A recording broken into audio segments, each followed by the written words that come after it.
Atrai-me quando não ouço o meu gut feeling. As poucas vezes que eu pensei assim, vou dar uma hipótese, porque também as coisas não são, por norma, atrai-me. Nós somos animais, sobretudo, e continuamos a trazer e trouxemos. O que é que houve nestes anos de gestão e de processos de liderança e de gestão, nos últimos 250 anos? Uma evolução muito grande em tudo isto, não é? A Revolução Industrial, tudo isto, mas nós saímos da savana ontem.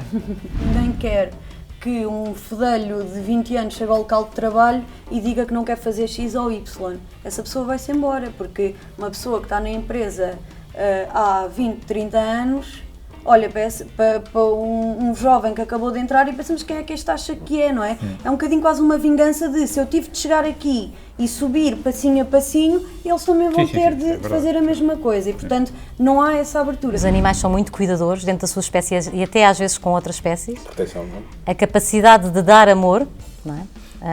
Que é uma coisa tão importante e que nós valorizamos um bocadinho na nossa sociedade, mas que é muito importante esta capacidade de dar amor ao outro. Nós vamos todos morrer. Ser tu próprio. Who cares, não é? Diz o que sentes, de facto, desde que seja apropriado, politicamente adequado, não andes aqui não é? Mas ser tu próprio. E não replicar aquilo que é suposto. Eu sinto que a minha geração é muito medrosa, ou seja, muita falta de confiança, há muito medo de desafiar. Nós gostávamos de saber como é que lidam com este tipo de pessoa.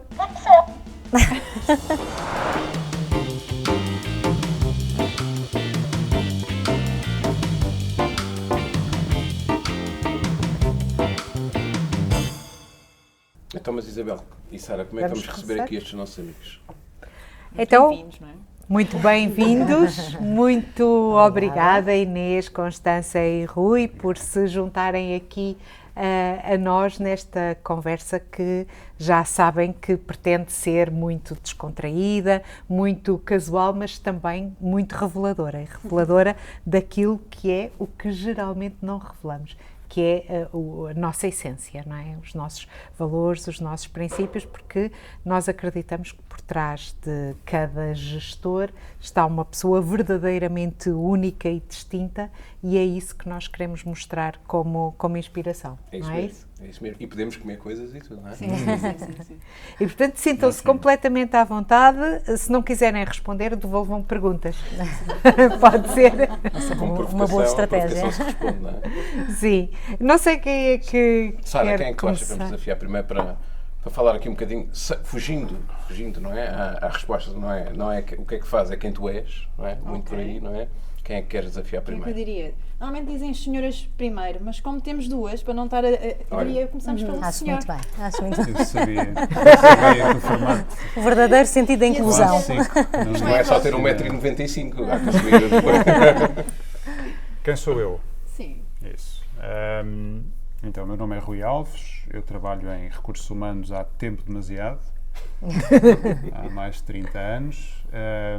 Trabalho com pessoas, sobretudo, e foi isso que me levou desde o início a querer trabalhar com pessoas, não é? Querer fazer a diferença e querer ajudar quem está do outro lado, quem está à minha frente, e é sobretudo isso que eu sou, não é? Portanto, sou pai, sou marido e sobretudo tento ser melhor todos os dias, é um pouco isso. E ainda um bocadinho ainda mais atrás. Maior. Exato. Em proteger-las, não era? Sim. Eras reguila? Não, era muito tranquilo. Eu nasci em Angola, portanto eu sou fruto da saída enfim, dos chamados retornados. Neste caso eu era um refugiado também, porque eu não retornava para nada, eu tinha nascido em Angola.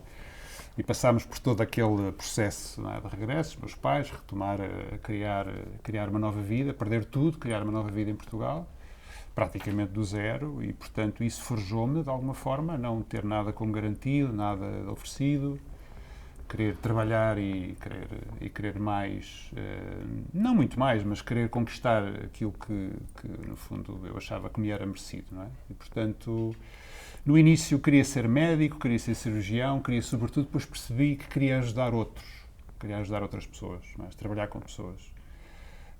Também andei pelos caminhos da arte, gosto muito da arte, gosto muito de pintura, escultura, fotografia, esse é o meu lado B. Apreciador ou Apreciador e praticante? Menos do que gostaria, menos, porque o tempo não ajuda. E acho que foquei mais os últimos tempos na fotografia e, portanto, é aí que eu gosto de me expressar e gosto de expressar o meu lado B, não é? Que poucas pessoas conhecem, nem todos conhecem. Mas fazes essa omissão do teu lado B intencionalmente? Não. Ou nunca houve oportunidade de Nunca houve mostrar? muita oportunidade. Eu creio que é preciso tempo para isso e o trabalho absorve-me. Não sei se isto é uma coisa da geração X, que nasceu nos anos 70, trabalhar e estou numa fase em que penso, já chega, já trabalho há muito tempo, não é? Agora é começar a continuar a trabalhar, mas desfrutar das coisas e do mundo e das pessoas e daquilo que, de facto, nos apaixona, para além daquilo que fazemos profissionalmente. Mas faço menos do que aquilo que gostaria, sim, sem dúvida. Sabias que o Rui pintava? Não sabia. Tu também gostas de pintar? Eu também pinto. Que giro, olha. E parece-me o momento certo para trazer a minha prenda. Ai. A minha prenda não é uma prenda, é o meu objeto especial, que é uma câmara fotográfica. Mas é mesmo uma câmara? É mesmo uma câmara. É?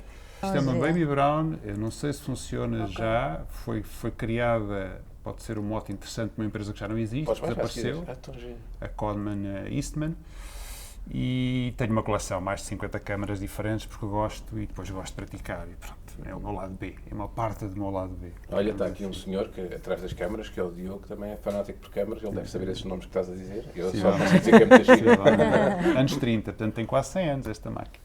Olha, e de repente reparaste que a tua tendência foi logo ir para o responsável de recursos humanos. Não é? E nós puxámos para lá, não sabíamos que era das artes, não é? Sim, mas ótimo, também, ótimo. Não é? De recursos humanos falamos nós todos os dias, Sim, não é? sim, Sobre, em contexto também vamos cá lá. Organizacional falamos sempre todos os E dias. faz algum sentido registar, Sim. apanhar as pessoas, não é?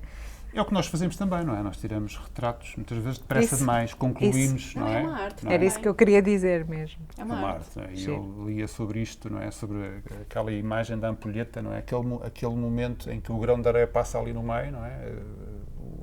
A areia que já passou, já não existe, é o passado, e a que vem nós não sabemos se vamos ter.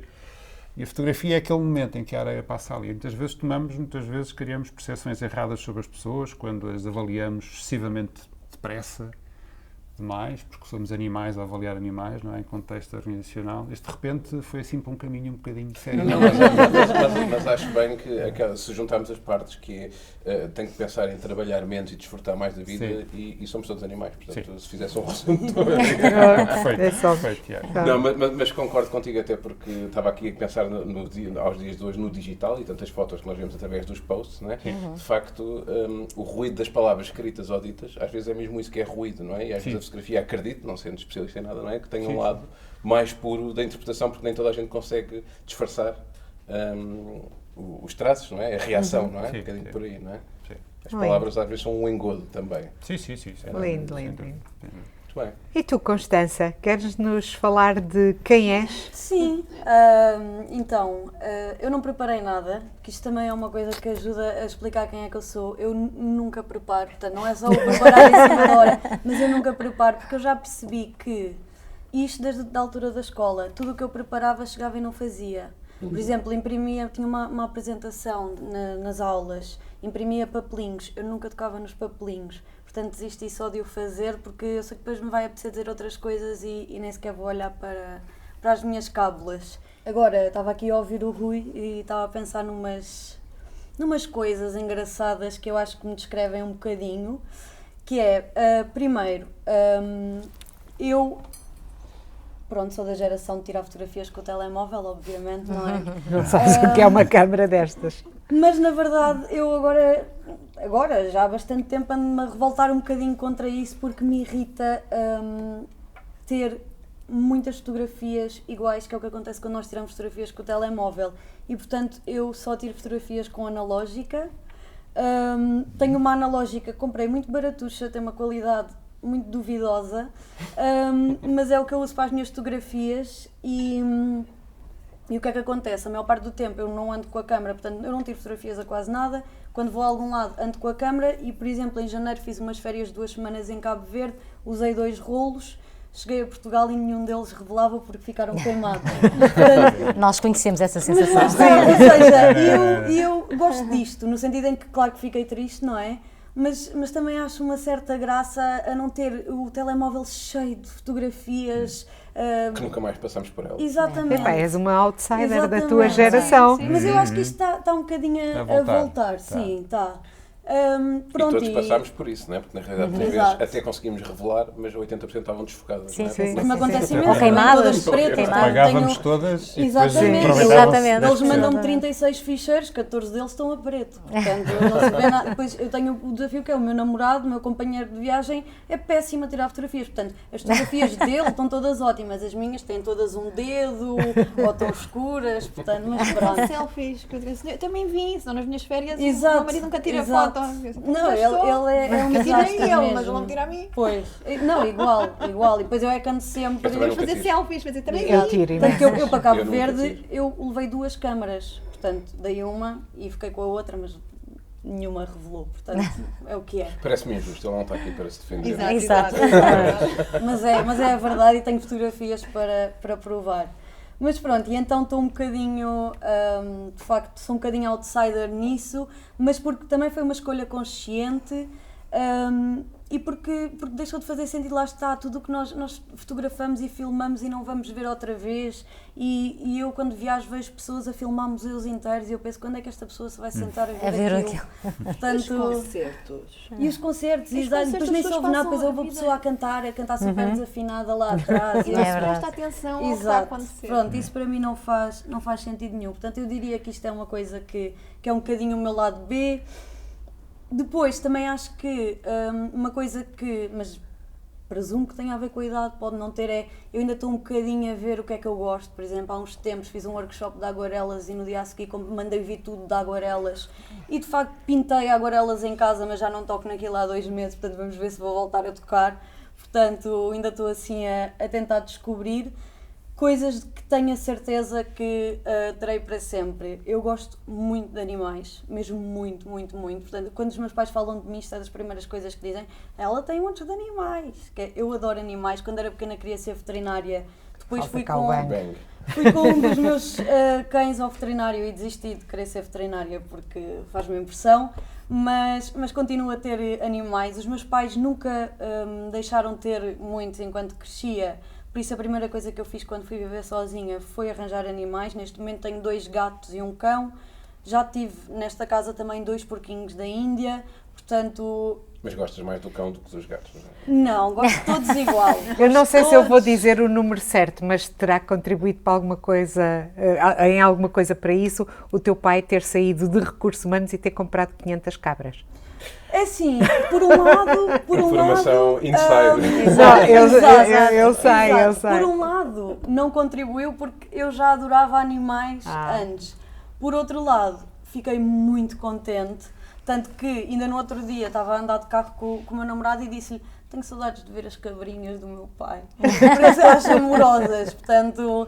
Mas o meu pai acha muita graça cabras a viver em manteigas e etc, mas animais no apartamento, na cidade, nunca... Exato, portanto, daí eu ter saído de casa e ter começado a arranjar animais porque eles nunca me deixaram. E então eu quando era criança estava sempre a pensar, quando eu sair de casa vou ter um cão e vou ter um gato. E as pessoas normalmente pensam isto, mas depois quando saem de casa não fazem porque dá trabalho. Pronto, Claro. eu concretizei, portanto eu fiz e não me arrependo.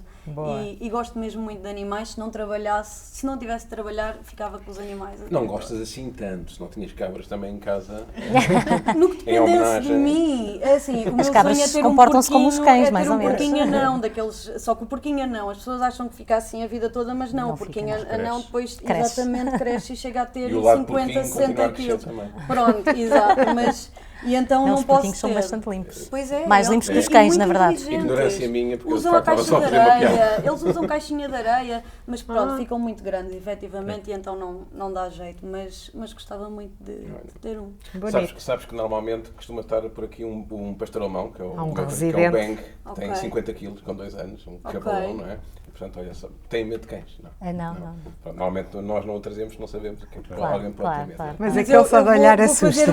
Vou fazer uma confissão. Eu já tinha reparado que eu já tinha visto as taças ali. Pois, porque Eu ela anda quando sempre chego a por um aqui. sítio, eu não sei, mas eu tenho um instinto de monitorizar a ver se há algum gatinho escondido em algum lado. Não, senão o Beck tinha Qualquer comido. coisa, pronto. Exato, mas gosto mesmo muito. Tanto que o meu pai adora dizer que se eu pudesse, não só estava sempre em casa com os meus animais, como levava os animais para o escritório, sem dúvida. Sem dúvida. Mas hoje já há muitas empresas que têm o Pet Day, não é? E há empresas que não há Pet Day, que têm mesmo essa cultura. Especialmente fora. Em Portugal, creio que não tanto, mas... Muito bem, olha, então e tu, Inês? Queres nos falar daquele lado mais teu? Então, Inês de Castro, diretora de Recursos Humanos da Vorten, 46 anos, mãe de 2 rapagões já, um de 18, outro de 12. Também sou uma animal lover, já estou a ver que nós temos muitas coisas em comum, Constança, apesar da diferença de gerações. Depende, o teu marido sabe tirar fotografia. Eu acho que nenhum sabe. Acho que as minhas são mais Com sensíveis. exceção, se calhar, ao do tema. Rui, não é? Também tenho um cão, 2 gatos que e um giro. periquito, portanto estou a ganhar. Uma periquita, também diziam quando eu tive os gatos que iam comer a periquita e a periquita está lá até hoje, de vez em quando eles lá entram ali em alguns conflitos, mas eles lá se resolvem, depois disseram que o cão também não ia funcionar, mas tudo funciona. O meu lado B, eu sou uma pessoa bastante introvertida, que por norma as pessoas não associam isso a mim. É engraçado quando eu digo isto, as pessoas riem sempre e dizem sempre, é tu introvertida. Porque por norma dou muita cara, comunico muito em eventos, etc, etc. Estou sempre com muitas pessoas e as pessoas têm tendência a achar que as pessoas que estão com muitas pessoas são extrovertidas, mas não é necessariamente verdade. Portanto, a minha natureza é muito introvertida e como qualquer introvertido que se preze, sou muito observadora. Portanto, uma das minhas características de mais pequenina, diria eu, que era, eu ficava muito tempo a observar as pessoas, naquele caso os adultos, e acho que é uma coisa bastante específica, que é eu recusava-me a cumprimentar os amigos dos meus pais que eu não me sentisse bem. Então os meus pais Não sei se quando eles passavam pensavam em ti sempre, nessa altura era introvertida. passavam sempre grandes vergonhas a dizer mas a Inês, só um beijinho. E eu, eram as únicas fitas que eu fazia, era quando eu não queria cumprimentar pessoas. Então, é assunto de conversa. Agora já não, que os meus pais já não estão entre nós, mas era sempre assunto de conversa. A Inesinha fazia-nos passar tantas vergonhas. Mas ela é que tinha razão, porque depois essas pessoas revelavam sempre menos boas pessoas. Era a tua sensibilidade. Era sempre essa questão. E esse aspecto cresceu comigo. Comecei depois a fazer críticas aos namorados da minha irmã mais velha, que não é bom, porque quem está apaixonado não quer ouvir alguém dizer esquece, isso não vai resultar, portanto não era bom. Causava sempre alguns atritos entre mim e a minha irmã mais velha. Qual é a diferença de idade, mais ou menos? Nós temos 4 anos de diferença. 4 anos. Nós somos 4 irmãos, mas ela é mais velha. Nós também somos 4. Pronto, estás a ver? Olha, afinal, viemos descobrir aqui que somos irmãs, almas gêmeas. Isto não há coincidências, como se costuma dizer. E ambas com nomes reais, Constância, neste caso. E a Dona Constância, o Dom Pedro traiu a Dona Constância com a Dona Inês de Castro. Exatamente. Está aqui toda uma coisa. Há todo aqui um background histórico. Como é que sabemos isso? Estava um Rio Alves a tirar uma fotografia. Se tivéssemos pensado nisso, era um Pedro que estava aqui para... Era engraçado. Mas, essencialmente, e portanto eu cresci de facto com esta característica e acredito que eventualmente vim para os recursos humanos não foi por acaso, era por ter já esta sensibilidade para as pessoas, não é? E para fazer um bocadinho a leitura das pessoas, mais por observação do que propriamente pelo que elas dizem, é mais a forma como se comportam e etc. Ou seja, aquilo que por norma escapa a outras pessoas, como eu tinha esse lado introvertido e por norma não era a pessoa que mais aparecia e que mais dava nas vistas, tinha tempo para estar a observar e a escutar e identificava determinados traços e características que se calhar as outras pessoas ou não detectavam logo ou só detectavam passado algum tempo. Portanto, eu acredito que essa característica, e se mantém até hoje claramente comigo. E depois é uma coisa engraçada, eu sou... Outra coisa do lado B, eu sou altamente fã do Malcolm Gladwell, é um britânico, escritor, jornalista, já lhe chamei filósofo, Outlier. Ele é um pensador, ele é dos primeiros livros que eu li, foi o espetacular. Outlier. E Malcolm Gladwell explica isso no Blink, não é? Que nós apuramos determinadas coisas em nós. Não é que tenhamos nenhum superpoder, mas apuramos determinadas coisas em nós. E eu acho que, como tenho esta característica, fui apurando e tentando confirmar se as minhas hipóteses internas sobre as pessoas estavam certas, mas isto é só um exercício para mim, portanto fui apurando este meu feeling, diria eu, este meu feeling com as pessoas e uso imenso, e depois fiz muito recrutamento durante anos e anos e no recrutamento então fui apurando muito este meu feeling. Essa tua sensibilidade por vezes não te trai, ou seja, consegues aferir das pessoas ideias que depois na realidade não... Trai-me quando não ouço o meu gut feeling. As poucas vezes que eu pensei assim, vou dar uma hipótese, porque também as coisas não são, por norma, trai-me. Mas porque, lá está, porque vem de uma... Porque eu acho que é diferente daquilo que o Rui diz e tem toda a razão, que é, nós temos muita tendência, né, para fazer uma leitura rápida e superficial. Não vos sei explicar, mas a minha leitura não é superficial, ok? Se calhar é com sinais, porque nós somos animais, há pouco estavas a brincar, e nós somos animais. Portanto, há toda uma componente de comportamento não verbal que nós temos, que como animais nós sabemos ler. Os animais também se leem uns aos outros. Portanto, isto não é nenhuma magia nem nenhuma bruxaria. É só em como há pessoas que apuram, se calhar, a capacidade de cantar muito bem, não é? De apurar a voz, outros apuram. Eu apurei esta capacidade de observar, talvez de uma forma mais atenta, esta componente não verbal que nós temos como animais e, portanto, não é de todo uma coisa superficial, pelo contrário. Se calhar seria mais superficial. Eu estou a gostar imenso de te ouvir, sabes porquê? Porque eu durante muitos anos, e continuo hoje a dizer isso, algumas pessoas têm o privilégio de poder escolher as pessoas com quem trabalham, não é?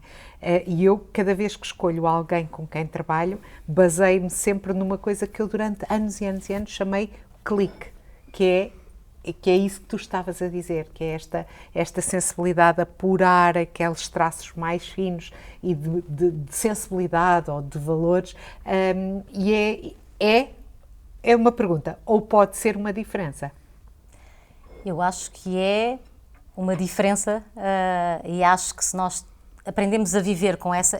lá está, cada pessoa tem as suas características, não é? O Cristiano Ronaldo apurou a sua capacidade de jogar à bola.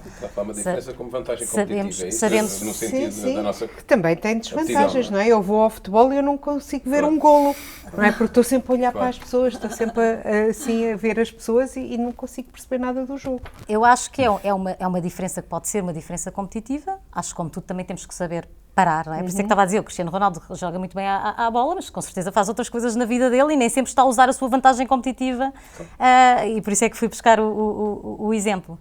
Mas eu creio que é uma vantagem competitiva, sobretudo para nós próprios. Para nós próprios. E não tem um inimigo interno? Eu às vezes há situações que sinto, e essa característica é muito boa, confiar nela, não é? Ou seja, porque eu às vezes paro-me com um inimigo interno também dizer, não, calma, não te precipites, estás a fazer uma avaliação precipitada. Eu aprendi foi na profissão que fui tendo. Eu acho que comecei a aprender, na verdade, com a história da minha irmã, que eu estava a contar, que é bem verdade, não é? Que as pessoas não querem ouvir.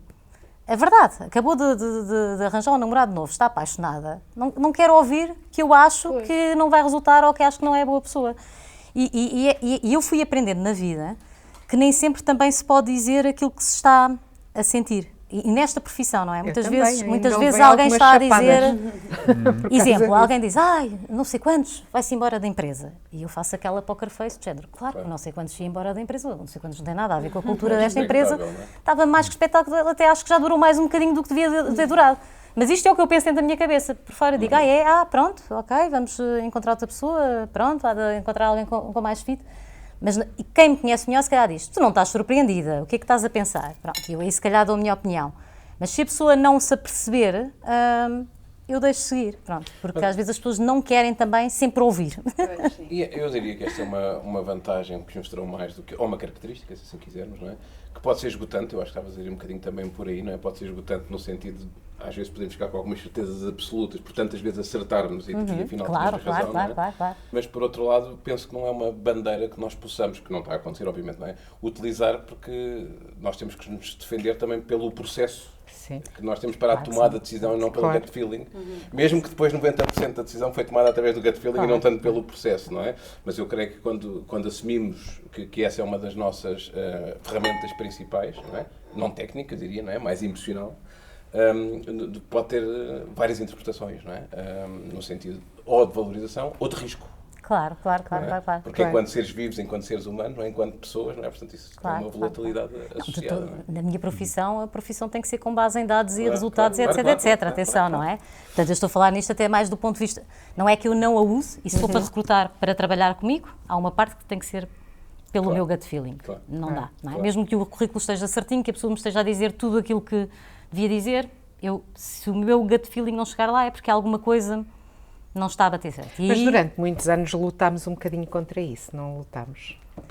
Eu creio que sim, mais e racional, provavelmente mais mais objetivo. nem seria muito adequado uma diretora de recrutamento estar a dizer que confia muito no seu gut feeling. Agora, numa empresa, nós sabemos que os dados é que falam e, portanto, temos que proteger todas as nossas decisões com dados. E quando se gerem 5.000 pessoas, quer dizer, tem que se gerir com dados, não é? Não dá para pôr o dedo no ar.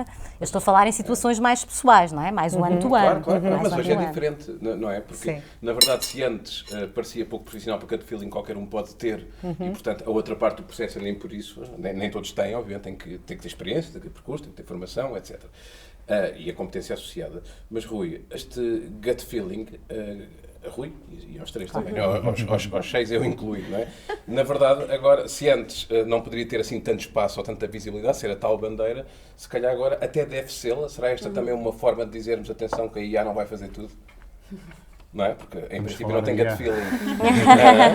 Em princípio não tem gut feeling, não é? Estava a ouvir com muita atenção o que a Inês dizia e a concordar, porque isso é muito evidente e é muito estudado, e por mais que sejam necessários dados, por mais que seja necessária a inteligência artificial, sei lá, e cada vez estará mais envolvida e implicada em processos de organizacionais, sejam quais forem. A verdade é que a questão, e eu enfim, identifico muito com o que a Inês dizia, porque eu sou muito mais de observar e de avaliar do que de saltar logo para grandes conclusões, e eu preciso dessa minha validação interior. E muitos autores falam nisto, não é só no gut, falam no head, no heart e no gut. É o racional, o emocional e depois as entranhas, o que é que isto me diz, qual é, não é? E isto tem muito a ver com o facto de nós sermos animais.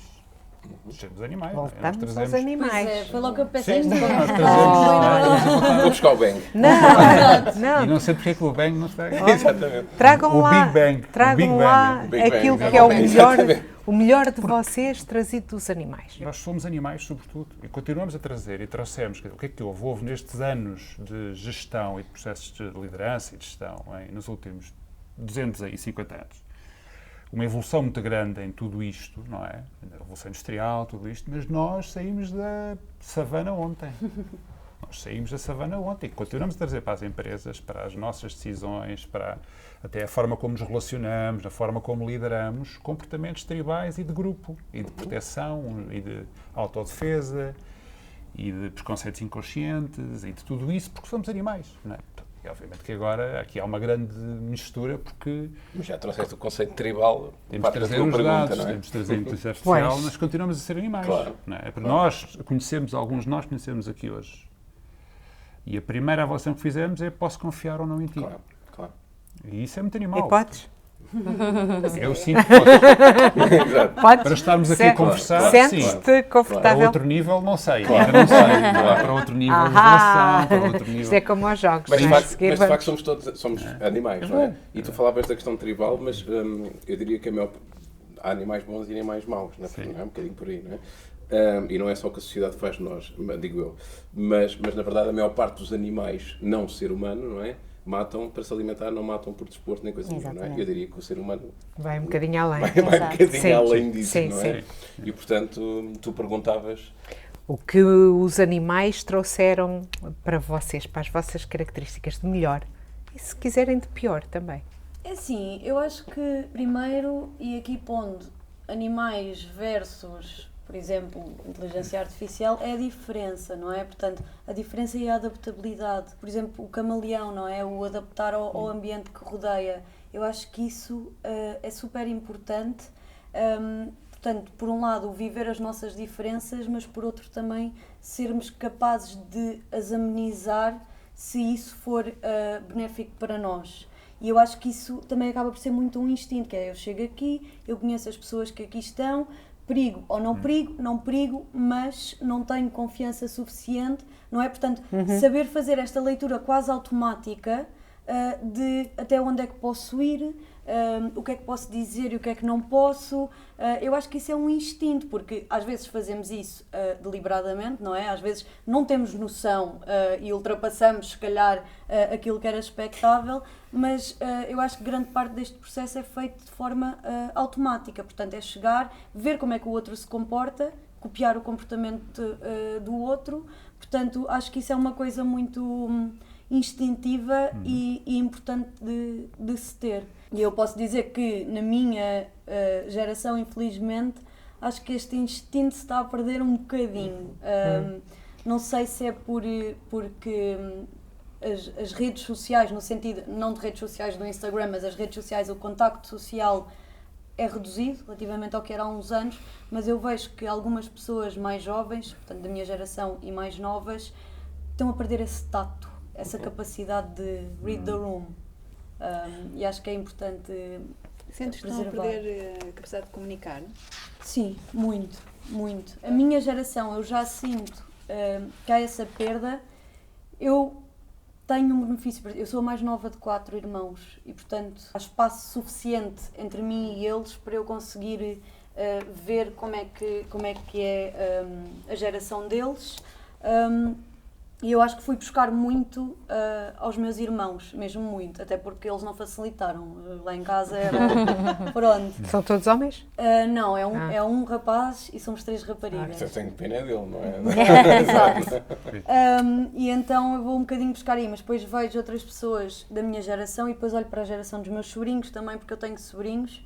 E a minha geração, eu acho que há muita gente que não tem noção, portanto, ou seja, parece que viveram mesmo numa redoma, estão ali muito dentro e depois dentro daquilo que a internet diz que eles devem ser também, que é uma coisa que me incomoda imenso, o TikTok, ou seja, eu acho que há uma grande dificuldade em discernir o que é real e o que é que não é e acaba por ficar ali tudo meio misturado. Pois por outro lado, os meus sobrinhos já é uma coisa diferente.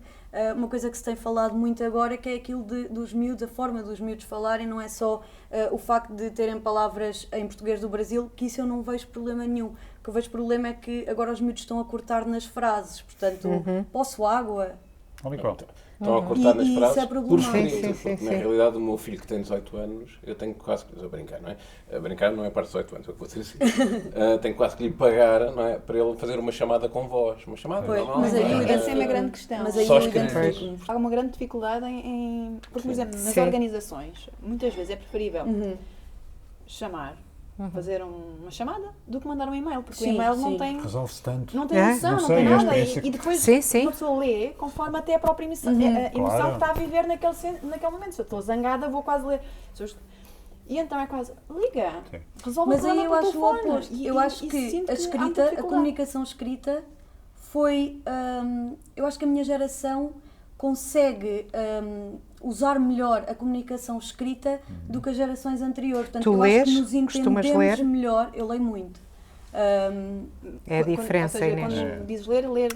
Constância. Livros. Sim, não só e-mails e mensagens, mas sim, também sim, livros. sim, Mas sim. a tua geração não lê muito. Pois. É verdade, não lê muito, mas não lê muito e atenção, eu quando era pequena lia muito, tinha muitos livros, os meus pais sempre tiveram uma regra que era tudo o que fosse pedido para livros eles compravam, portanto não nos compravam roupa à maluca nem telemóveis, mas compravam-nos livros e então eu sempre tive muitos livros, até porque herdei dos meus irmãos e sempre li muito. E depois ali, na adolescência mais tardia, até há relativamente pouco tempo, eu parei de ler, porque não conseguia ler. Ou seja, eu começava um livro, lia umas páginas, nunca mais tocava no livro. E depois comecei a ver que, efetivamente, não conseguia, então comecei primeiro a reformular o que é que lia, porque eu percebi que andava a ler coisas que se calhar não me interessavam assim tanto, e então comecei a procurar outros livros. E gradualmente comecei a ir buscar outra vez este hábito da leitura e lá está, é um hábito. E eu posso dizer, por exemplo, em 2023 eu devo ter lido um livro no ano inteiro, em 2024 li 5 livros, agora em 2025 vamos em junho e eu acabei anteontem o meu 15º livro, portanto é um hábito que eu também estou a tentar... Estás numa espécie de recuperação. Exatamente, e sinto que já recuperei porque, lá está, agora apetece-me ler. Ainda hoje estava aí para o escritório e estava a pensar, levo o Kindle, não levo? Mas pensei, como é óbvio que eu não vou ler no escritório, então não levei o Kindle. Mas não, não vou antes trabalhar. Exato. O Kindle ajuda. Ajuda. O Kindle ajuda, eu tenho muitos livros impressos também, mas o Kindle... Mas isso é um preconceito que as pessoas têm. Técnicos não. Isso é um Técnicos preconceito. não consigo. Para trabalhar, dizem, por exemplo, riscar. tenho uma amiga a quem empresto muitos livros e no outro dia precisávamos decidir qual é que era o presente que lhe íamos dar em conjunto. E eu perguntei ao namorado dela, olha, acho que ela ia gostar de um Kindle. Ai não, ela prefere livros impressos. Eu acho que as pessoas estão a agarrar esta ideia de, eu prefiro... Algum romantismo associado. Exatamente. Sim, E isso só faz com que leiam menos. Portanto, quando eu larguei esse preconceito de os livros impressos, comecei a ler muito mais porque a verdade é que agora, por exemplo, vou de férias e isto aconteceu em Cabo Verde. E não tens que levar uma pilha de livros. Exatamente. Eu fui para Cabo Verde, tive 2 semanas, levei 2 livros e pensei, já estava a ser generosa. Pronto, nos primeiros 3 dias li os 2 livros. Ainda bem que eu tenho um Kindle, porque tenho livros infinitos assim. Se eu não tivesse um Kindle, não tinha lido mais as férias todas. Portanto, deixar este preconceito de... Eu também gosto dos livros impressos e, por exemplo, no outro dia, há um livro que eu gosto muito, que no outro dia fui à FNAC e estava lá uma edição que eu achei lindíssima, eu já li o livro N vezes, eu tenho o livro e mesmo assim comprei... Não, foi à FNAC, mas foi para ninguém. Foi para ninguém. Foi na Vorta, de certeza que tem tudo. Fui à Vorta comprar. Tem tudo e mais alguma coisa. Isto é uma oferta muito grande, não aguento isto. Pronto, e fui na FNAC e fui à Vorta de comprar e comprei a edição porque achava bonita, ou seja, eu também quero ter os livros impressos, mas... O Kindle dá-me a possibilidade de ler uma coisa muito mais flexível. E o Kindle é uma coisinha assim, não pesa nada, não é? Sim, mas eu retive por absoluto, portanto, que eu sou preconceituoso relativamente aos livros. Não, mas eu acho que é um processo. Acho que as pessoas, quando começarem a ver esta parte, porque ler num Kindle não significa que não possamos ter também o livro impresso. Lá está, os livros que gostamos mas muito tenho tanto de ecrã comprar. e tanta coisa digital que o livro é terapêutico, não é só para tirar informação. E o cheirinho do papel. Tem muito a ver com isso. Eu sou aquela pessoa, de todos esses livros que estão aí, e isto é uma pequeníssima parte, fez parte do meu percurso, alguns hoje são interessantes, outros já nem por isso, como é lógico. Nenhum deles tem um único risco, nem a lápis, nem a lapicera. Os meus são os mártires. Os meus eu tenho sempre um livro dobro, eu vai a caneta e rasgo, notas, eu vai a caneta e tudo. É uma espécie de respeito aos livros, que eu não sinto quem não os utiliza, nem não escreve, não os respeita, não é isso. Não é isso, mas foi sempre o meu processo, não é? Mas, ainda voltando aqui à questão dos animais, até porque faltava responderes qual é que era a característica dos animais, a melhor, eventualmente, não é? E eu pensei logo, tudo menos chegar a uma empresa cheia de preguiças, não é? Porque nós gostamos de que às vezes acontece, mas qual é... As preguiças também fazem parte do ambiente e estão cá por alguma razão, não é? E também nos ensinam, não é? Exatamente. Porque eles fazem uma gestão extraordinária de energia. Exatamente. É verdade? É verdade. Always looking the bright side of life. É verdade. Sim, mas quando encontras aquele colaborador que é uma preguiça, não lhe vais dizer isso, pois não? Não. Vamos ouvir a Inês, porque pegando nessa coisa dos colaboradores, diz lá, o que é que... Eu diria que os animais... têm 2 ou 3 coisas para nos ensinar e talvez tenha a ver com a minha idade, estou a ficar um bocadinho mais romântica e a ver as coisas de outra forma. Romântica, entre aspas, a ver... Eu acho que eles têm a nos ensinar a capacidade de cuidar e os animais são muito cuidadores dentro da sua espécie e até às vezes com outras espécies. Proteção, não é? A capacidade de dar amor, não é? Que é uma coisa tão importante e que nós valorizamos um bocadinho na nossa sociedade, mas que é muito importante esta capacidade de dar amor ao outro e os animais têm essa capacidade. E a capacidade de respeito pela tribo, que é uma coisa que nós, seres humanos, temos menos e, tipicamente, todos os animais pertencem a uma determinada tribo e respeitam o seu lugar na tribo e não têm problemas com o seu lugar na tribo, enquanto que o ser humano, por norma, nunca aceita bem o seu lugar na tribo e não respeita a tribo, ou tem tendência menos a respeitar a tribo. Portanto, eu diria que temos estas 3 questões a aprender. Como gosto muito de animais, aqui como a Constança, eu vi imensos programas de vida animal quando era pequena, mas consumia tudo. E por acaso tenho o orgulho que o meu filho mais novo também é igual, eu gosto imenso de ver os programas. Em vez de ver aqueles desenhos animados parvos, está muitas vezes a ver programas de animais, que é bem melhor, na minha perspectiva. sem tirar valor ao facto da animação ser muito importante para eles e dos desenhos animados terem também o seu lugar. Se nós virmos muitos documentários dos animais, vemos sempre estes valores muito presentes. E são valores que nós temos tendência, nós seres humanos, a desvalorizar um bocadinho ou a não dar tanta importância no dia-a-dia. Que os líderes, nas tribos, aliás, não é? Que têm um líder, que tem sempre reino animal, exatamente. Não é? E esse líder nunca é sempre, essa liderança é sempre conquistada por desafio, exatamente. que alguém que desafia aquele que está na liderança. Exatamente. Não é? Se calhar nós não nos comportamos, e isso é saudável, na realidade, não é? Claro, pode ser violento, claro. mas é saudável, não é? Mas no mundo humano, não é? E fazendo a ponte para o corporativo, as coisas não acontecem tanto assim. Está o outro lado perverso que é, independentemente do meu músculo, do meu tamanho, para confrontar o atual líder que está a ficar mais velhote, não é?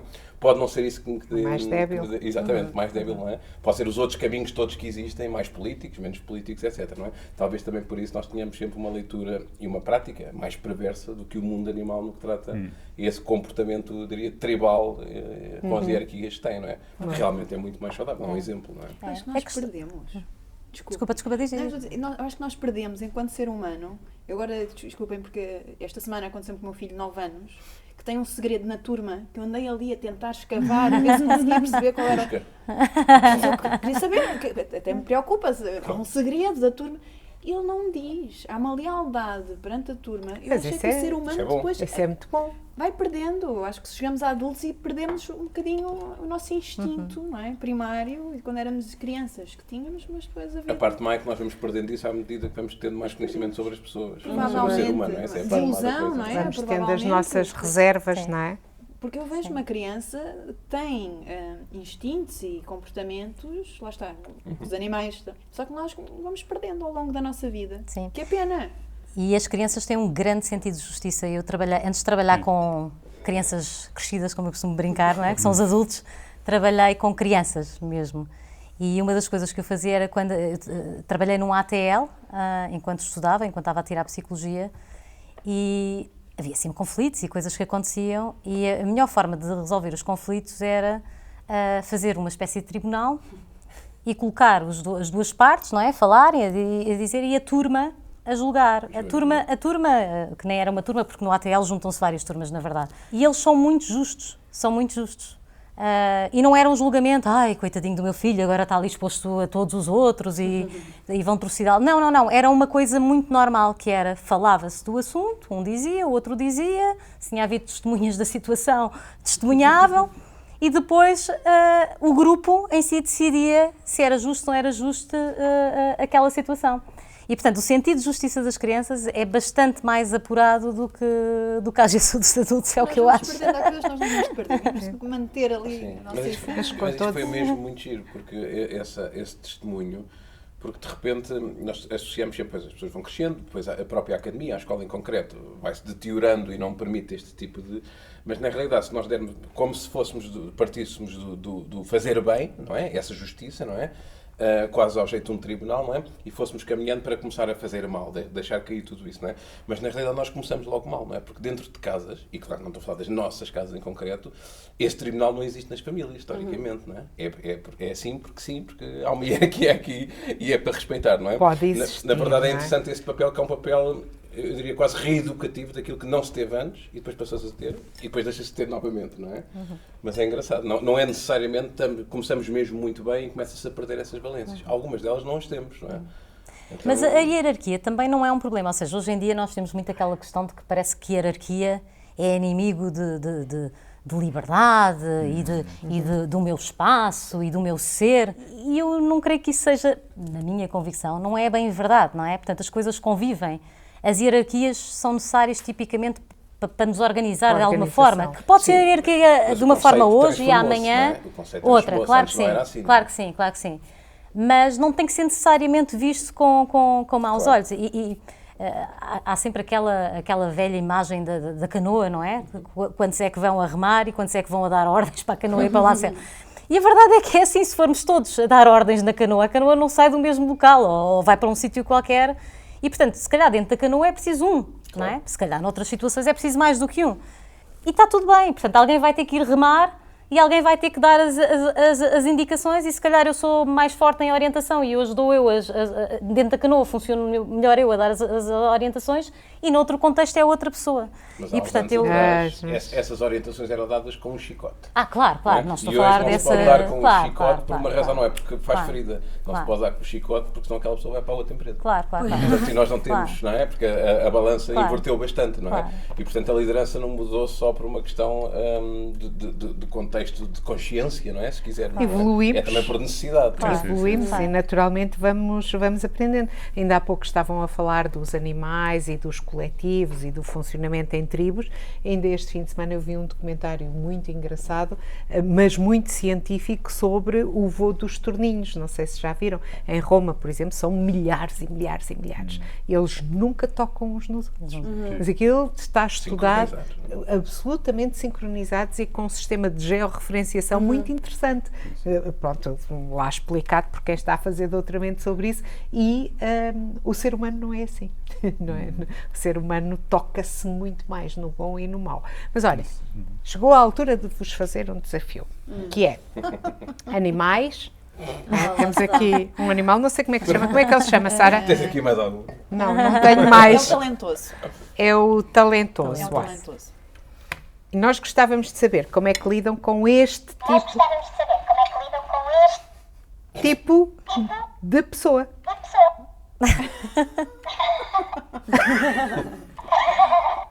É melhor calar. O que repete.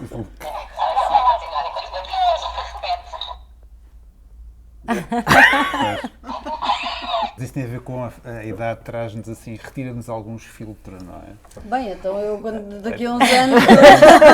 A minha interpretação que faço do vosso desafio é de alguém que diz o que é suposto dizer, o que fica bonito dizer, independentemente do que é certo ou o que é errado, não é? Isso. Foi assim que eu entendi. Isso faz espaço para tudo, não é? Desafio, não é? Ou que fala papagaio porque no fundo está a dizer aquilo que nem é da autoria dele e aí... Pois eu por acaso Também, interpretei de forma diferente. Até. Pois, e até é provável que haja 6 interpretações, Mas pelo essa é a menos riqueza aqui, também, não é? essa é a riqueza, Não é? não é? Mas este tipo que Repete. Eu costumo não dizer, acrescenta, olha, que epá, não... nós vamos todos morrer. Ser tu próprio. Who cares, não é? Diz o que sentes, de facto, desde que seja apropriado, politicamente adequado, não andes aqui não é? Mas ser tu próprio. E não replicar aquilo que é suposto... Mas isso é uma coisa que dizes aos teus filhos? Ou é uma coisa que dizes eu a digo toda a gente no eu digo trabalho? aos meus filhos também, eles já estão numa idade diferente dos da Inês, os meus já têm 22 e 21, estão a entrar no mercado de trabalho, não é? Eu sinto a obrigação de lhes dizer, dentro do que é razoável, enquanto alguém que trabalha com pessoas, a mesma coisa com algum filtro, digamos assim, não é? No fundo é não deixes, não te sacrifiques, não sacrifiques quem tu és. Ser tu próprio, de forma humilde, mas frontal, não é? Mas frontal. E é um pouco isto, não é? Portanto, foi a interpretação que fiz do vosso desafio, foi de alguém que diz, que é o papagaio do... não é? Ok. Não temos, de facto, que estar todos a dizer a mesma coisa. E quando eu conheci a Constança pela primeira vez, eu tinha acabado de dizer que quando a minha filha nasceu, lembras-te disso? Lembro. Quando a minha filha nasceu, passado menos de um mês, abri o primeiro núcleo de banca telefónica em Portugal. E a minha mãe estava no estacionamento com ela para eu ir dar de mamar. E a seguir foi o painel onde estava a Constança. E a Constança disse, que horror! Ainda hoje ouvi alguém dizer. e repetiu a história. Os tempos mudam, sim, não é? Nós hoje educamos as pessoas, os filhos, os cidadãos em geral, com esta forma própria de pensa para a tua cabeça, ser tu próprio, não é? Nem sempre. Não? A tua experiência é diferente? Atenção, não no meu caso específico, mas pelo que eu vejo dos outros... Nem sempre dizemos. Exatamente, exatamente, porque é confortável que os outros perpetuem exatamente aquilo que nós queremos, não é? É confortável que não nos desafiem, é confortável que obedeçam. Claro, e eu acho que as pessoas não têm, ou seja, não tem sido cultivado o sentido crítico. Isto depois é toda uma conversa, a questão da educação. Sentes que não... Sinto. Sério? Que continuam? Eu sinto que até mesmo o desafiar o sentido crítico já está padronizado. Ou seja, eu sinto que as pessoas querem que os ser mais todas velhos iguais. não dão essa abertura, ou os teus próprios pares não Não, os fazem meus para pais... ser- não, pares. Ou seja, da tua geração, não fazem para pensar pela sua própria cabeça. Eu acho que é um bocadinho dos dois. Eu acho que, em primeiro, muitas vezes não há essa abertura. E o facto de não haver essa abertura é, por exemplo, porque ninguém quer que um fedelho de 20 anos chegue ao local de trabalho e diga que não quer fazer X ou Y. Essa pessoa vai-se embora, porque uma pessoa que está na empresa há 20, 30 anos, olha para um jovem que acabou de entrar e pensamos quem é que este acha que é, não é? É um bocadinho quase uma vingança de, se eu tive de chegar aqui e subir passinho a passinho, eles também vão ter de fazer a mesma coisa e, portanto, não há essa abertura. Depois, por outro lado, eu sinto que a minha geração é muito medrosa, ou seja, há muita falta de confiança, há muito medo de desafiar, e eu acho que isto, eu via isto na escola. Se perguntarem aos meus pais como é que eu era na escola, eles vão dizer, ai meu Deus, porque eu sempre tive muita dificuldade em aceitar estes moldes de fazer o que é suposto. Porquê? Porque sim, porque foi assim, porque era assim que estava estabelecido, e eu, até mesmo no local de trabalho, tive muitas estas dificuldades. Eu, quando entrei na minha primeira empresa, tive situações super desagradáveis, porque, honestamente, eu fazia as coisas como me apetecia, e depois, quando alguém se apercebia que eu não estava a fazer de certa forma que eles queriam que eu fizesse, tinham uma reação que não teriam com pessoas de outras idades, mas tinham comigo. E, portanto, se não tivesse em mim esta coisa de desafiar, acho que me tinha acanhado um bocadinho, e vejo isso acontecer em muita gente da minha geração, porque vejo que não há coragem, há uma coisa de não posso ser mal educado, como se fosse má educação. Será que é só coragem? Porque na realidade, e até passo também para a Inês esta mesma questão, né? Já passaste o papagaio, como é que se chama o papagaio? É o talentoso. O talentoso. Mas o Rui dizia e que diz aos filhos, não é? Porque estão a entrar no mercado de trabalho, que ser tu próprio, não é? No sentido de ter personalidade e convicções, não é? Entregues elas. A Constança, por outro lado, está a dizer que não é bem assim muitas vezes, não é? Será que e eu concordo com a necessidade de se dizer isso, mas depois constatar com esta realidade mesmo, não é? Mas para ser ele próprio ou ela própria, as pessoas têm que se conhecer minimamente. Eu acho que, não sei se é geracional ou não, ok? Não tenho informações para isso. Tenho a ideia que, se calhar, hoje há menos tempo para nos conhecermos a nós próprios e, portanto, há mais ruído à nossa volta, mas é difícil sermos nós próprios e não copiamos, às vezes, outras referências só porque é mais fácil, há menos risco, é um caminho que está definido e vou abanar pouco a canoa, na realidade, não é? Mas também porque não tenho que me confrontar com o pouco conhecimento que eu tenho sobre mim próprio ou sobre aquilo que eu quero ser quando for grande, na realidade, não é? Eu acho que cada vez mais tarde nós pensamos sobre isso, quanto mais sabermos de facto, mesmo que possamos mudar depois, o que é que queremos ser quando formos grandes, não é? Portanto, eu acho que há de facto algumas dificuldades de... Mas não é muito comum. Aliás, a história que eu contei, a Constança não me conhecia de lado nenhum e desafiou-me. Não. Ela fez-me este desafio, não é? Quando falaste da Constança a primeira vez, foi que referiste. Ela disse logo, que horror, alguém dizer um mês e levar a filha para o trabalho e não está certo, não está errado, era assim que se pensava. E este enviesamento e agora pensando um bocadinho em gerações, não é? Mas este enviesamento é muito comum e é muito complexo de gerir. Oi, Inês, e tu? Vá, lida lá aí com... Eu, quando vi o talentoso, isto realmente é engraçado porque cada pessoa olha de uma forma. Lembrei-me automaticamente do DISC e do perfil papagaio. E do perfil papagaio, não é? E foi para aí que levei, mas percebo as interpretações feitas. E, portanto, eu diria que ter papagaios nas empresas dá jeito. Não podem ser só papagaios, senão provavelmente há pouca ação. Portanto, é desta forma que interpretei. Olha, para mim, que sou uma doer, são terríveis. Dizem que fazem e depois não fazem. Por isso é que eu digo, não é? Não podem ser só papagaios, não há pouca ação. Os papagaios são ótimos, por exemplo, nas festas. Dão alma à festa, enchem o espaço, etc, etc. Acho que há momentos em que são, de facto, perfis muito interessantes e muito impactantes.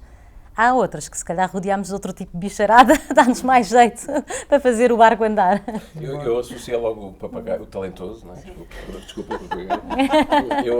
Porque é papagaio talentoso é muito mais fofinho, não é? Eu não consigo deixar de associar logo ao digital e às redes sociais, em que o que nos falta é onde as pessoas não são elas próprias, mas são aquilo que querem projetar e são todos papagaios. Agora com um boost chamado ChatGPT, não é? Num mundo em profunda transformação. Onde todos os posts começam com no mundo em perfeita ou em grande transformação. Não é? Exatamente. Portanto, eu acho que quando se fala tanto das lideranças autênticas, genuínas, próximas, e, portanto, independentemente daquele líder ou daquela líder o querer ser e até ter requisitos para isso, acho que no digital ninguém se consegue assumir essa vulnerabilidade, porque o verdadeiro líder tem as coisas boas e as coisas más, os pontos fortes e as fraquezas, não é? E, portanto, são todos uma camada de papagaios que dizem todos o mesmo. Pesquisem, seja onde for, vamos pensar no LinkedIn por ser o mais corporativo, eu diria, não é? Mas liderança autêntica e os posts, 80% do conteúdo dizem todos o mesmo, com ou sem ChatGPT, porque é o caminho seguro, não é? Sim, sim. Pronto. E, portanto, eu associei logo também a isso, porque acho que quando colocamos alguma coisa num LinkedIn, estamos a mandar uma mensagem, não é para a rede, é para os nossos colaboradores, para as nossas equipas, para todo lado, para os nossos empregadores, para os nossos recrutadores. Não é? Tu deves encontrar muitos papagaios, não é? Imagino que sim. Eu também estava a pensar, eu estava a associar um bocadinho ao tecido empresarial português, que é, nós temos empresas que precisam de pessoas que deem a sua opinião, mas também temos lideranças que gostam de papagaios, que gostam daquele colaborador que diz que sim, diz que sim, diz que sim. Portanto, isto é um pouco de... Infelizmente, eu acredito que já estamos a evoluir para uma tendência onde as empresas, as organizações precisam de pessoas que acrescentem, mas até há algum tempo atrás, e ainda existem algumas empresas assim que gostam de pessoas a repetir e que digam o mesmo, não é? Pronto. Quando falamos muito em contexto de desenvolvimento sobre a questão do feedback, não é? Eu costumo no contexto das aulas, não é? Eu costumo dizer muito isto, não é? Quer dizer, é muito mais confortável nós pedirmos feedback a alguém, nós sabemos que nos vai dar um feedback fofinho e carinhoso, Sim. do que aquele ou aquela pessoa mais amiga ou menos amiga que nós sabemos que vai ser crisp e muito... não é? E, portanto, mas sim, cada vez nota-se que há mais líderes que precisam desse feedback honesto e doa a quem doer, não é? Não tem que doer, quer dizer, tem que ser Claro, é o que é. Eu tive um e CEO que nos dizia assim... se estivermos aqui todos para dizer a mesma coisa, algum está a mais e não sou eu. Acho que é uma boa premissa. É uma boa premissa. Ele começava quase, as nossas reuniões de bordo começavam quase sempre assim. Às vezes saía e era muito interessante porque ficava tudo. Exato. Não é? Exato. Nós nunca sabíamos qual era a decisão que ele tomava antes de discutirmos a decisão. Não é? E, portanto... Isto tem muito a ver com a segurança de cada um, com a segurança que um CEO tem em ouvir uma opinião diferente. Sim. Não é confortável, claro. Não é confortável, mas eu Pode ser diria, importante. tendo eu uma empresa minha, por mais pequena que fosse, eu gostaria de ter quem diga a verdade. me dissesse a verdade, Sem dúvida. porque ganho muito mais com isso. Olha, ele ainda fazia, desculpa, mas este caso é mesmo muito interessante e eu acho que ele é mesmo uma pessoa muito especial. Ele ainda fazia uma outra coisa nas nossas reuniões de bordo. Colocava sempre uma cadeira vazia. E esta cadeira vazia era o cliente. Ele dizia, mas estás a dizer isso? Já ouviste o cliente? E ele dizia, o cliente tem que ter sempre um lugar aqui. Sempre. E portanto, era um tipo assim muito discutido. Depois tinha a parte menos interessante, que era super militarista e aquilo andava... Muito. É um perfil, dependendo do Olha, contexto. não tens nada para nós vermos? Vamos lá. Este é um excerto de um filme, não tem uma super resolução, mas depois em pós-produção nós pomos a coisa perspectiva. E, portanto, vamos ver. Tem aqui uma cena acho que não está legendado, mas uma cena que tem várias interpretações em termos de liderança. E depois nós faremos a nossa. Mr. President, I want it over as soon as possible. Gut the bill, Frank. Do whatever's necessary to Mr. end President, this. if we give in now, the public won't credit you with a victory, not even a hollow one. They'll chalk it up as a colossal defeat. Well, that's on you, Frank. You let this situation devolve to where it is. I've already been blamed for the largest teacher strike in U.S. history.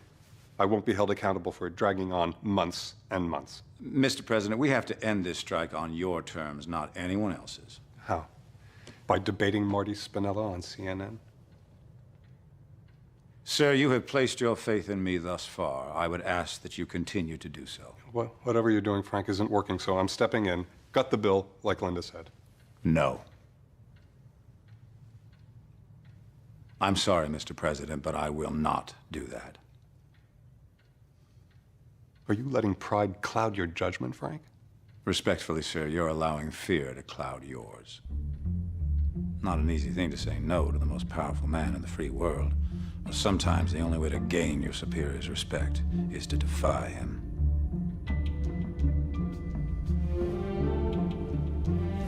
What do we have on the schedule, Linda? Your meeting with the Fed Oversight. Thank you, Mr. President. Do you have my briefing? Right here. Good, let's look it over. Bem, Grande série. é a minha série preferida, de sempre. E grande ator. Sim, já a vi várias vezes, tudo, acho Dos que melhores aprendo atores. sempre coisas diferentes, exatamente. Não é? Pena não ter Infelizmente. acabado a É, série. por Uma outros pena, motivos uma que não pena. os de representação. Então, só para aqui agilizar, para sermos aqui disciplinados também no nosso programa, alguns pontos que eu coloquei aqui e que acho que podemos, embora vos tire alguma liberdade de pensamento, já indicando isso, mas tomada de decisões difíceis com base no longo prazo. Portanto, já viram todos esta série? Já vi, mas já não me Já lembro. foi há muito tempo, né? Pronto, mas este é o senhor mais perverso que existe em termos Exato. políticos, né? E a ideia é sempre estar do lado do presidente para tomar o lugar dele, que mais tarde, como tem uma mulher tão ou mais perversa do que ela, acaba por ela tomar o lugar dele, que tomou tomar o lugar dele também. Portanto, é espetacular. Confiança e convicções nas próprias ideias, ou seja, confrontar o presidente dos Estados Unidos e bater o pé, não é com duas cantigas, não é? Capacidade de desafiar a autoridade, mas com respeito. Gestão de crises e manutenção de controle, que estavam perante ali uma crise, e priorizar a reputação e a imagem da liderança, não é? Portanto, independentemente, não desproteger o líder que está ali em concreto. A importância da firmeza na liderança e liderar com a pressão dos superiores, não é? Quando vês, pronto, eu aqui dei já aqui uma série de pistas, mas quando olham para esta cena, o que é que vocês, qual é o paralelismo que fazem ou que conseguem fazer à vossa realidade do dia-a-dia, ou pela qual já passaram, ou que têm em mãos, ou que foi um amigo de um amigo, que assim é mais confortável. Não é? Porque, de facto, estávamos a falar dos papagaios, não é? Aquele senhor não é um papagaio. Não é? Claramente, tem lá uns momentos de papagaio, que é um bocadinho papagaio noutras cenas, mas claramente não é. Como é que vocês olham para esta característica, não é esta característica, não é? Esta cena em que, de facto, alguém bate o pé com firmeza e diz não, porque o silêncio que existe ali é dizer não ao líder, não é? Santos dizia, não sei para onde vou, mas não é por aí, de certeza. Não é por aí, não é? Correndo o risco de ser despachado por completo daquela equipa, não é? Como é que vocês olham para isto, encontram isto nas vossas realidades? Rui, encontras isto nesta realidade, na tua realidade, não é na tua empresa, ok? Não na minha empresa. Não, vivi já muitas situações em que eu próprio tive que dizer que não é? E aqui há uma questão de, por um lado, da integridade, ser-se íntegro com aquilo que eu penso, e de coragem. E nem sempre é fácil. E houve momentos em que pensei melhor e disse, não, eu tenho que continuar a pagar contas e não vou dizer que não, ou não vou dizer aquilo que realmente penso, mas também aqui de forma humilde e autêntica digo que fui ganhando isso com idade, com mais maturidade, com mais aprendizagem, com crescimento. Nós vamos tendo, não é? Claro. Conseguimos dizer não desta forma, mas de outra forma, de uma forma mais revelada, mostrando, olha, caminhos alternativos, os prós e os contras de cada caminho, e perante isto, esta é a minha opinião, diria que devemos fazer assim. Ou, em situações limite, dizer que não, eu não concordo que se faça assim e eu assim não vou fazer. E já tenho vivido mais recentemente situações dessas, em que eu digo, eu não tenho condições para fazer isso dessa forma e não vou fazer. E se quiser que outro faça, tudo bem, o outro faz. Claro. Faz todo sentido. Portanto, vivi sempre um pouco. Eu já fiz isso tudo. E fui despedida. Pode acontecer. E eu já fui despedido, claro. não por uma situação dessas, mas já aconteceu também comigo, não é? Portanto, vai-se ganhando algo. Não fui bem despedida, fui dispensada com imensa diplomacia. É isso. Ainda te oferece um outplacement. Não, nem chegámos aí. Não sei se respondi. Não, mas, completamente. E acho que a ideia é essa, porque falaste das coisas que já viveste, não é? Eu até desafiava aqui a Inês também, que é, será que nós, mesmo quando somos firmes, primeiro, aquele que não diz que sim a tudo, se está a ser menos genuíno ou se está a ser estratégico, como é que olhas para isto? E outra questão é, também aquela firmeza, para quem viu a série ou se recorda dela, aquela firmeza existe porque sabe que do outro lado há alguma insegurança associada, claro, e portanto há espaço por essa firmeza. Claro. Como é que tu olhas para este... Claro. E porque nós nunca sabemos tudo. Claro. Sim, claro. Não é bem o pensamento que aquele senhor tem na Pois, série, né? pois, mas... E por vezes quem diz sempre sim não é mais respeitado, nem é mais valorizado. Exato. Pelo contrário, desculpa. Que é o papagaio. Bom, eu acho que eu há pouco estava a ouvir a Constança no comentário que a Constança estava a fazer sobre a geração dela e sobre a forma como as pessoas se comportam da geração dela.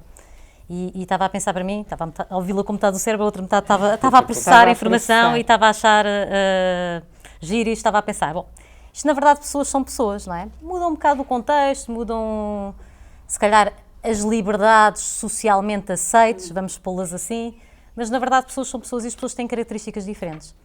E há uma característica que eu creio que sempre foi exclusiva de se calhar uma fatia menor das populações, que é a coragem. Pronto, e eu acho que continua aí, por isso é que se calhar tu sentes isso, se calhar tu és uma miúda mais corajosa, desculpa tratar por miúda, mas a minha idade já me permite tratar toda a gente por miúda. Se estivéssemos no Porto éramos todos meninas, portanto, meninos, não é?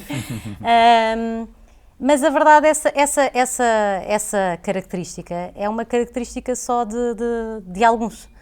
E foi engraçado, porque só muito recentemente, sei lá, há uns 4 ou 5 anos atrás, na altura por acaso até foi na altura da pandemia, andava eu a escolher uns novos testes psicotécnicos para se aplicar, de vez em quando tem que se fazer umas mudanças. E é engraçado porque eu estou há anos nesta profissão e sujeitei-me a muito poucas coisas, não é? Que depois eu até acredito e que introduzo na empresa como ferramentas, nesta e noutras empresas por onde já passei. E pensei, vou fazer eu para perceber o que sinto para depois então aplicar aos colaboradores. E no fundo aquilo era uma série de testes psicotécnicos, que uma das coisas que nos dava um pouco depois era o nosso perfil, e depois tínhamos uma espécie de sessão de coaching que nos dizia, que nos fazia a leitura e que nos dava algumas orientações. E lá vinha no relatório que um dos meus valores mais fortes, e olhem que eu não tinha, eu tenho 46, não é? Portanto, a pandemia foi aqui há 4 ou 5 anos, já nem sei bem, portanto eu tinha 40 ou por aí. E lá dizia que um dos meus valores mais fortes, uma das minhas características mais fortes é a coragem. E eu não sabia disto, para mim foi um wake-up call. E uma dos conselhos que a coach me deu é, como tudo na vida, é bom e é mau.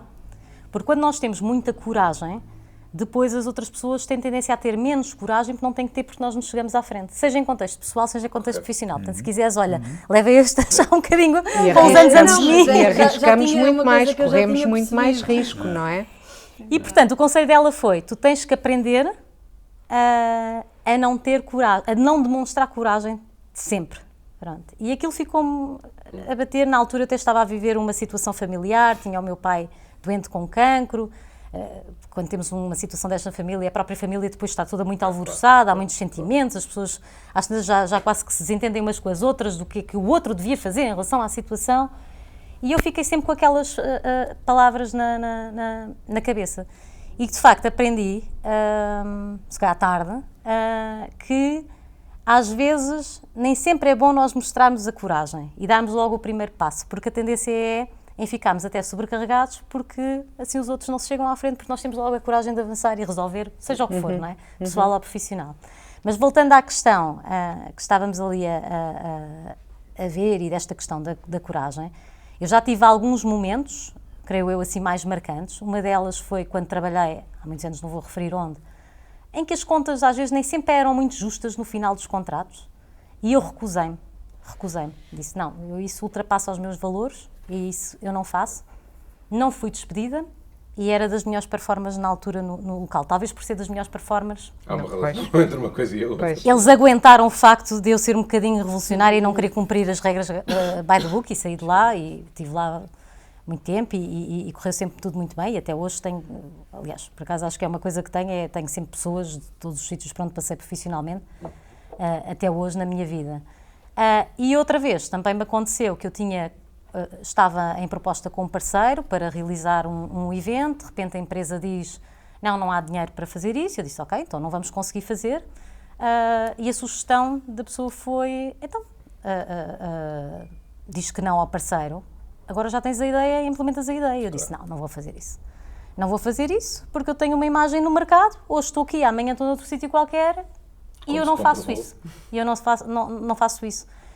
E a verdade foi um bocadinho bold, porque era um cargo bastante mais acima do que o meu, e podia não ter reagido muito bem, mas acho que às vezes também o facto de mostrarmos coragem em algumas situações, quando somos assertivos e quando está em causa valores, eu creio que as pessoas das duas uma, ou chega a esse extremo de não quero esta pessoa aqui, não é? E despacham, ou então aprendem a respeitar um bocadinho mais.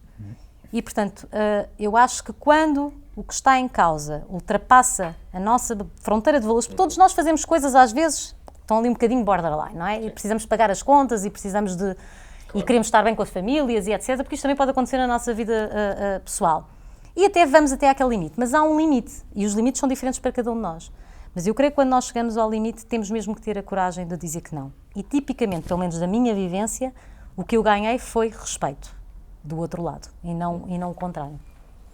E costumamos começar isto com um brinde, mas é mesmo aos valores que nós agora vamos fazer um brinde. Eu vou brindar se calhar com água. Não, Brindes muito obrigado.